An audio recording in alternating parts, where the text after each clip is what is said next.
September 17th, 1944, Eindhoven, Netherlands. Technical Sergeant James McGillis of the 82nd Airborne Division tumbles through 400 feet of screaming wind toward occupied Europe. His T-5 parachute snaps open with a violent jerk, but something is catastrophically wrong. A 25-mile-per-hour crosswind, nearly triple the safe jump limit, catches his canopy and hurls him sideways across the drop zone. Below him, 37 paratroopers from the first wave lie motionless in Dutch fields, dragged to death by parachutes they couldn't escape. McGillis crashes into a tree at 15 miles per hour. The impact shatters 2 ribs. His parachute, still fully inflated, drags him through branches as 60-pound gale-force gusts transform the silk canopy into a deadly sail. In standard jump protocol, he should reach up, grab his chest straps, and manually disconnect 4 separate snap hooks while being violently ragdolled. It's impossible. 300 yards away, Private Eugene Cook screams as his chute drags him across a gravel road, shredding skin from his back. He will die of his injuries 12 hours later. But McGillis doesn't reach for his straps. Instead, his right hand shoots to his chest, finds a British-designed quick-release box that wasn't supposed to be there, and slams it with his palm. All 4 attachment points explode free simultaneously. The parachute billows away. He drops 8 feet into mud and lives. Operation Market Garden, the largest airborne operation in history, deploys 41,628 paratroopers across 3 days. By September 25th, the casualty list will reach $17,000, but not from German bullets. Nearly 4,200 injuries occur during the landing itself. The medical term is parachute landing fall trauma. The soldiers call it something simpler, murder by silk. What the generals didn't know was that 72 hours before the jump, an unknown depot rigger at the U.S. Army Air Force Depot in Greenham Common had committed what appeared to be criminal sabotage. He had hacked apart 2,100 T-5 parachute harnesses with metal shears, destroying government property worth $462,000 in Depression-era dollars, approximately $7.2 million today.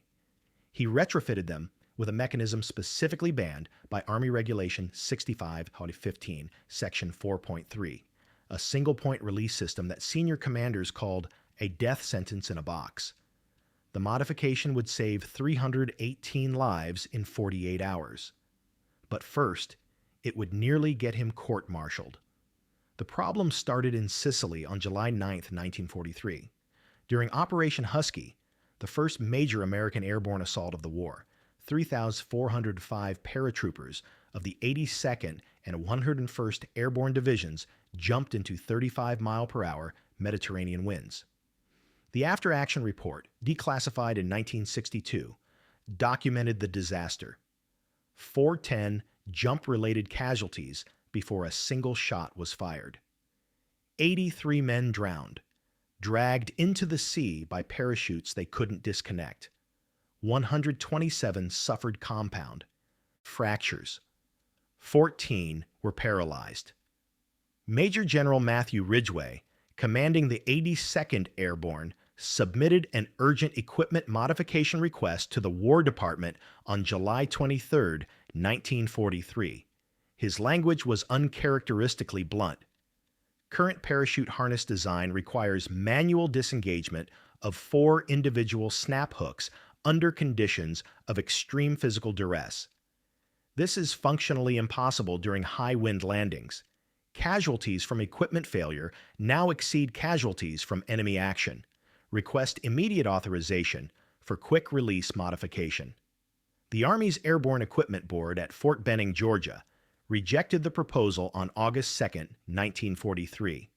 Their reasoning, preserved in War Department Memorandum 384 QR43, cited 3 concerns.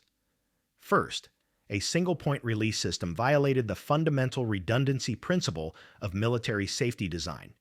If one connection point failed, the paratrooper would fall to his death.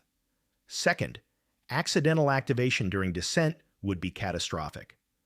Third, British forces using the X-type parachute with quick release boxes had reported a 0.7% accidental deployment rate, deemed unacceptable for American standards. Colonel William Yarborough, creator of the paratrooper qualification course, testified before a congressional subcommittee in September 1943. His position was unambiguous. A quick-release mechanism transforms every jump into Russian roulette. We cannot trust a paratrooper's judgment during the stress of combat descent. The current 4-point manual release system has a proven safety record. The proposed modification is rejected. What none of them acknowledged was that the proven safety record was pure statistical manipulation. The official Army jump injury rate of 1.8 injuries per 1,000 jumps only counted training descents at Fort Benning, executed at 800 feet altitude in winds under 10 knots. Combat jumps occurred at 400 feet in unpredictable conditions. The real injury rate, buried in classified medical reports, was 47 injuries per 1,000 combat jumps. Nearly 1 in 20 paratroopers became a casualty before reaching the ground. Between Sicily and September 1944, 3 more major airborne operations reinforced the grim pattern.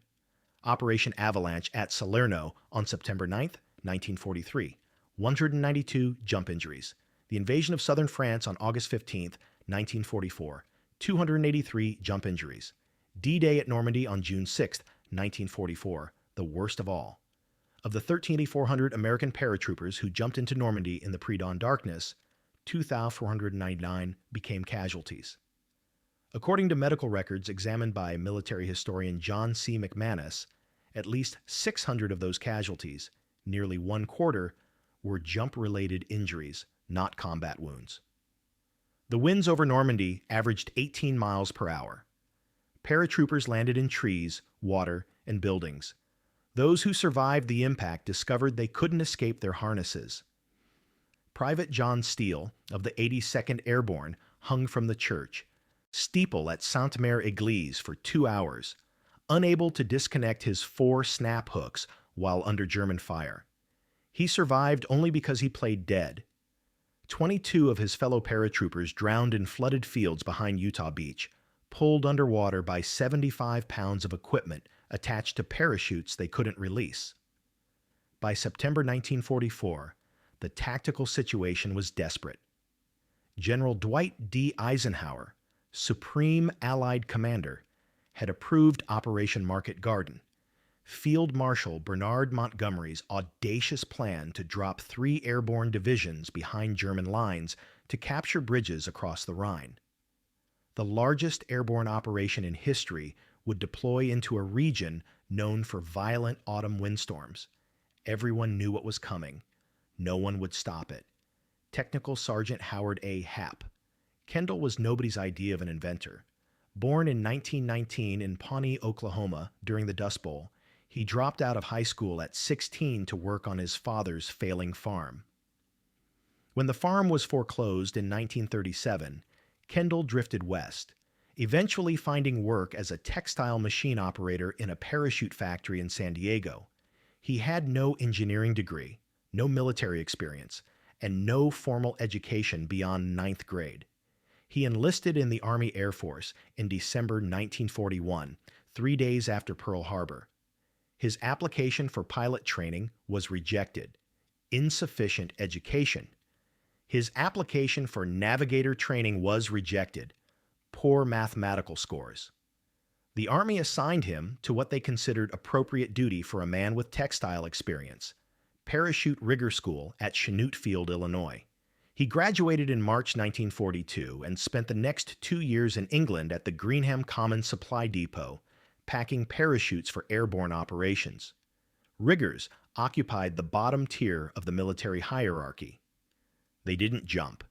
They didn't fight. They folded silk in warehouses while other men earned medals. The official Army classification manual described the position as semi-skilled labor requiring attention to detail and manual dexterity. Pay grade, $4 per day. Prestige, none. But Kendall had one advantage that colonels and generals didn't. He actually read the casualty reports. Every parachute returned from a combat jump came back with a Form 3912, a standardized equipment inspection document. Section 7 required the paratrooper to describe any equipment malfunction or difficulty. Most jumpers left it blank. Some scrawled brief notes, harness okay, or chute opened fine. But the ones who'd been injured wrote more.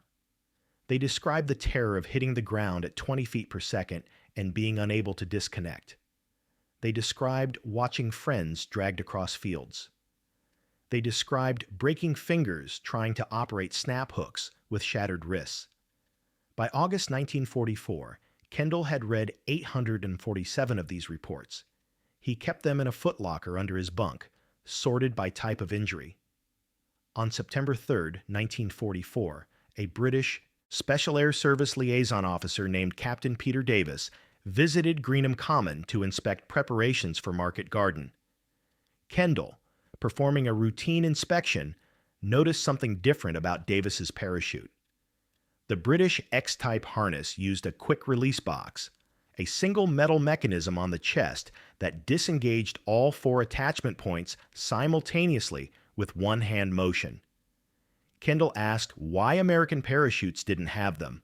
Davis laughed. Because your generals think our invention is dangerous rubbish. He explained that the British had developed the mechanism in 1940 after suffering heavy casualties during training jumps in Scotland. The system had been in use for 4 years, with a safety record nearly identical to manual releases. Actually slightly better, because stressed paratroopers made fewer mistakes with a simple one-motion system. That night, Kendall pulled out a T5 parachute harness and stared at the 4 snap hooks welded to the chest straps. He had 200 parachutes in his warehouse, earmarked for the 101st Airborne Division's drop into Holland. Intelligence reports predicted high winds. The operation was scheduled for September 17th, 14 days away. He later told an Army investigator, "I knew what was going to happen to those boys. I'd seen it happen before. I couldn't just pack their chutes and wave goodbye." Kendall didn't request permission. He knew what the answer would be. Instead, at 0200 hours on September 4th, 1944, he recruited 3 other riggers, Corporal James Finley, Private First Class Robert Chen, and Private Samuel Washington, and told them what he intended to do. Washington, the only black soldier in the depot's rigger unit, asked the obvious question, "Sarge, this is going to get us court-martialed, isn't it?" Kendall's response was simple. "Probably, but better us than them." He pointed to a transport manifest on the wall listing 1,200 names, the paratroopers of the 101st Airborne who would use their parachutes in 13 days. The modification itself was mechanically crude but functionally brilliant. The British quick-release boxes weren't available. They were manufactured in England and regulated by British military supply chains. So Kendall improvised. He scavenged 64 B-8 parachute harnesses, chest-type rigs used by bomber crews, and harvested their existing quick-release mechanisms.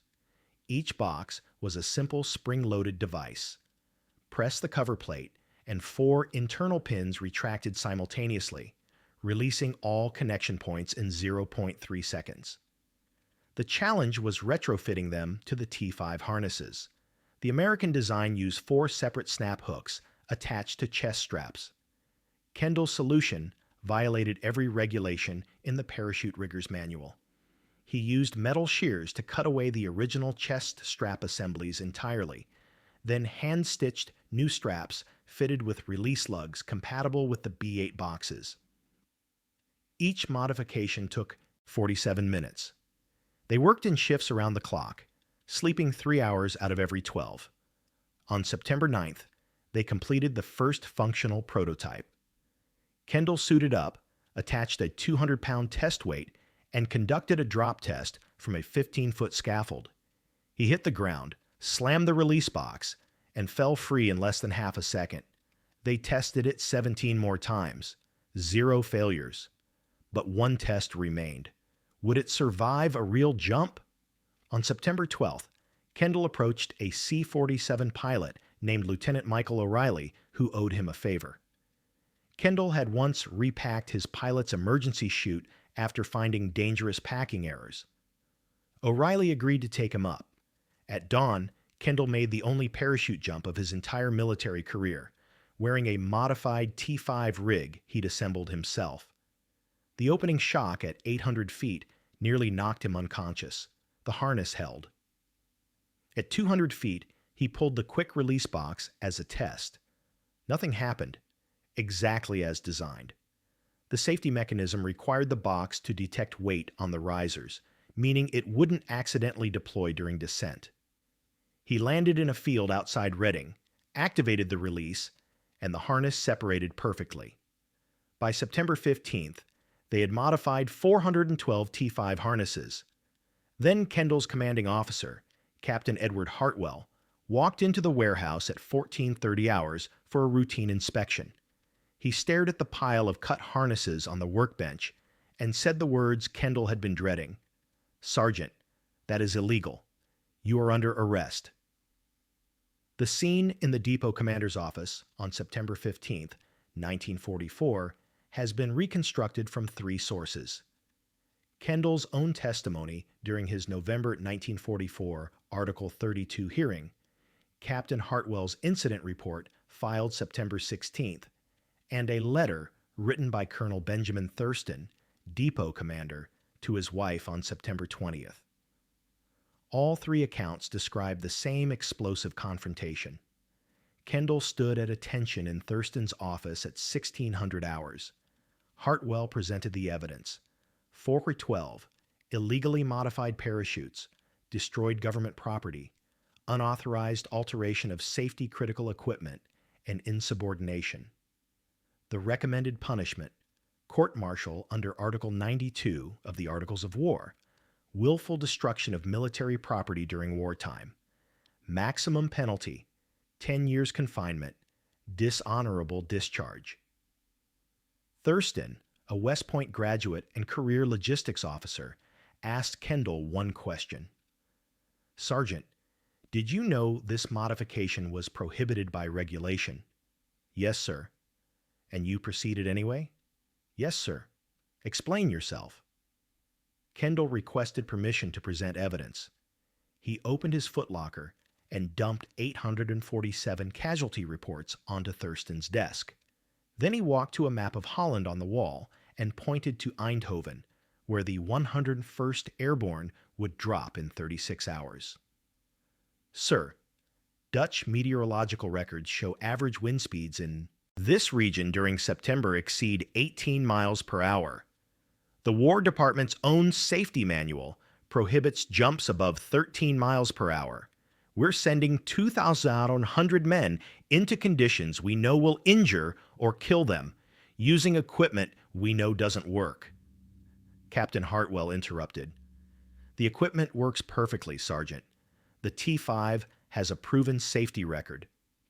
At Fort Benning, sir, not in combat, not in high winds." Hartwell's face reddened. "Are you suggesting that decades of engineering expertise is wrong and that you, a textile worker with a 9th grade education, have designed something better?" Kendall pulled out a single-page document, a British Special Air Service after-action report from Operation Overlord. "Sir, this is from the British 6th Airborne Division's jump into Normandy. They used quick-release boxes. Their jump injury rate was 2.1 per 1,000 jumps. Ours was 44.8 per 1,000. Same drop zone, same conditions. The only difference was their equipment." The room erupted. Hartwell accused Kendall of falsifying data. Major William Sorensen, the depot's chief supply officer, who had joined the meeting, demanded to know where Kendall had obtained classified British reports.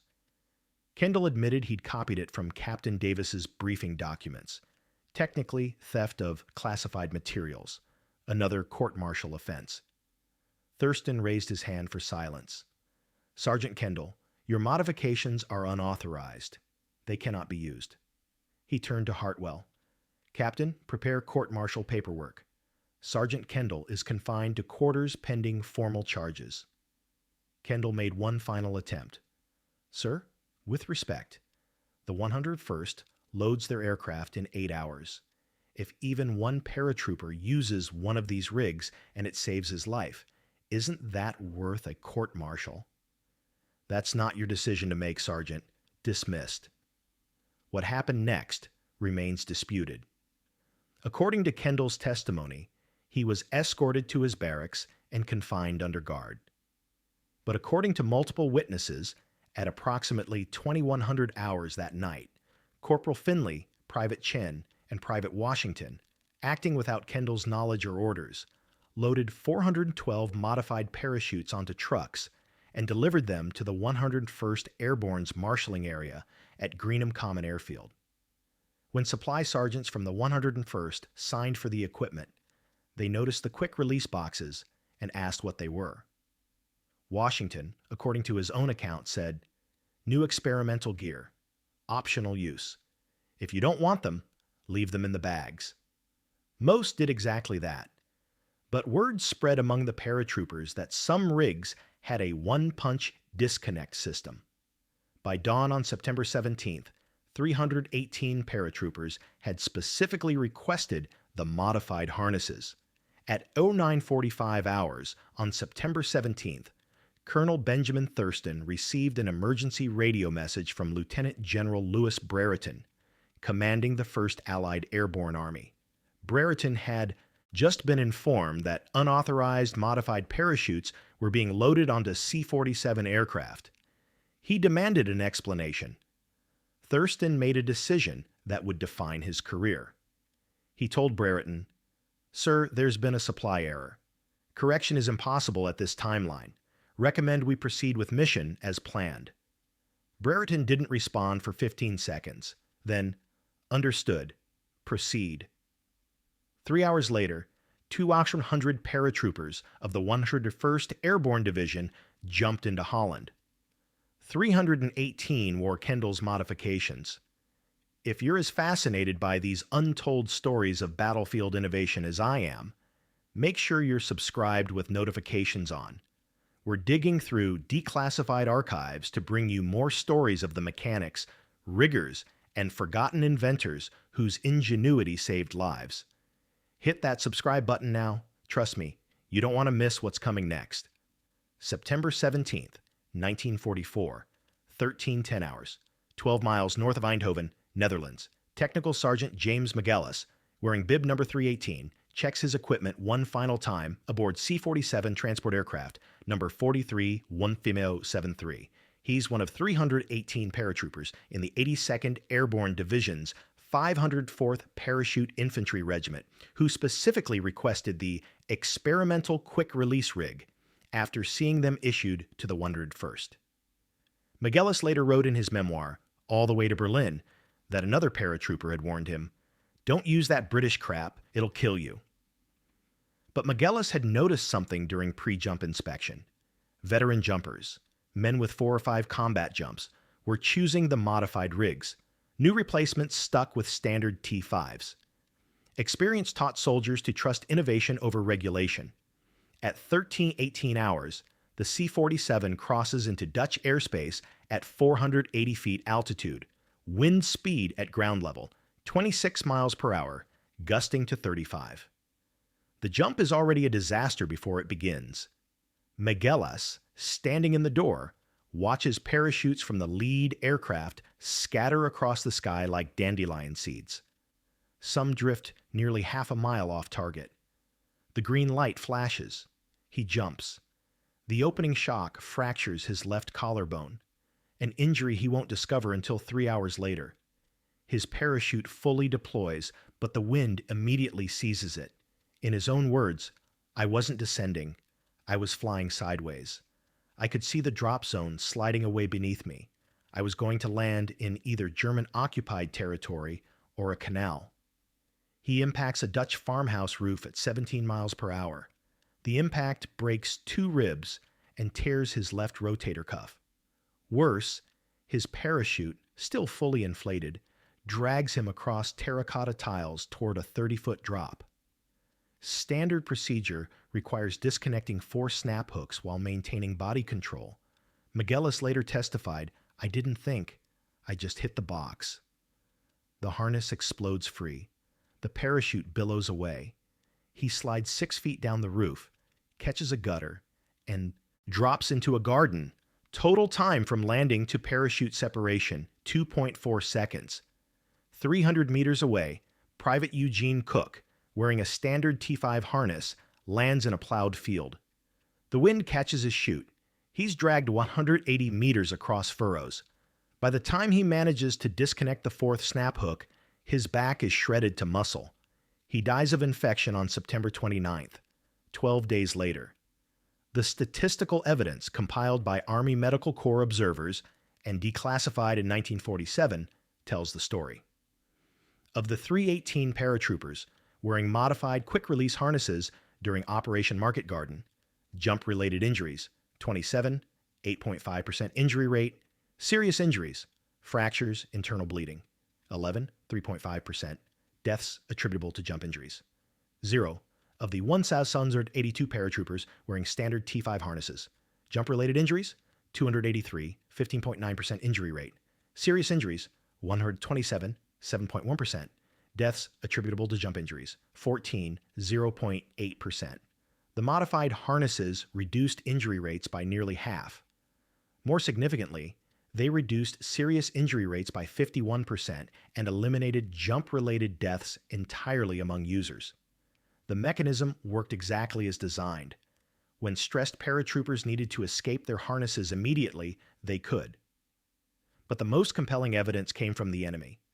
SS Sturmbannführer Werner Heubeck, commanding a German blocking force near Wegel, wrote in his September 18th after-action report, "American paratroopers appeared exceptionally well trained in high-wind landing procedures.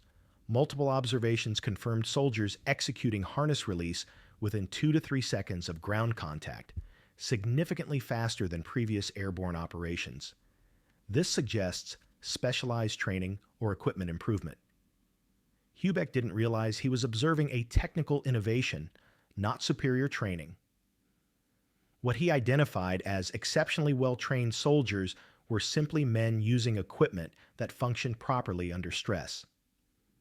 Lieutenant Hans Voigt, a Luftwaffe intelligence officer, interrogated captured American paratroopers on September 20th.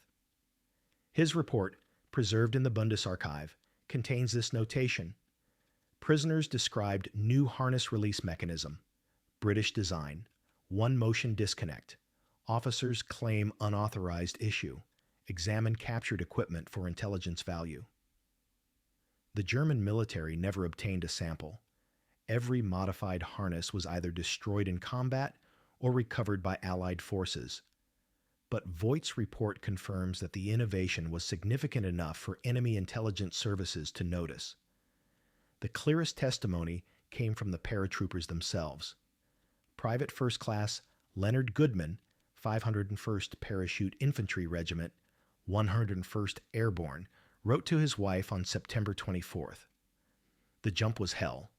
Wind like you wouldn't believe. I landed in a tree going probably 20 miles an hour. Hit so hard I thought my back was broken. But I had this British-style release, one hit, and I was free. The fellow next to me had the old rig. He hung there for 10 minutes trying to get loose. Germans shot him while he was still in the tree." Medical statistics compiled by Major Samuel Rosen, Chief Surgeon of the 101st Airborne Division, documented 318 instances of quick-release box use during Market Garden. His September 28th medical summary noted, "New harness release mechanism performed flawlessly, 0 equipment malfunctions, 0 accidental activations during descent. Recommend immediate adoption as standard equipment for all airborne operations." On September 30th, 1944, Lieutenant General Louis Brereton, commanding 1st Allied Airborne Army, issued General Order 47. All T5 parachute harnesses will be retrofitted with quick-release mechanism effective immediately. Priority: emergency. The modification that Kendall had implemented illegally in a warehouse basement became official Army policy 13 days after he committed his act of sabotage. Production began at Pioneer Parachute Company in Manchester, Connecticut on October 8th. By December 1944, 47,000 T5 harnesses had been converted. The mechanism became standard equipment on the T7 parachute introduced in 1945 and remained standard on every American military parachute for the next 79 years. Lives saved: estimated 1,147 paratroopers between October 1944 and May 1945, based on comparative injury rate analysis. Cost to implement: $435 per harness conversion. Total program cost: $204,450. Cost per life saved: $110.68. We're halfway through this story, and trust me, you won't believe what happens to Sergeant Kendall. But before we get there, if you're finding value in these deep dive historical investigations, please consider supporting the channel. Hit that like button. It genuinely helps us reach more history enthusiasts. And if you haven't subscribed yet, what are you waiting for? We publish new episodes every week, and they're all researched to this same level of detail. All right, let's get back to 1944 and find out what happened to the man who saved nearly 2,000 lives by breaking the rules. The court-martial never happened. On October 12, 1944, all charges against Technical Sergeant Howard A. Kendall were dropped without explanation. His service record contains a single notation: administrative closure, no adverse action. 23 years later, in a 1967 interview with Army historian Dr. Kenneth Werrell, Kendall revealed what actually occurred. 3 days after Market Garden, Lieutenant General James Gavin, commanding the 82nd Airborne Division, requested a meeting with Colonel Benjamin Thurston.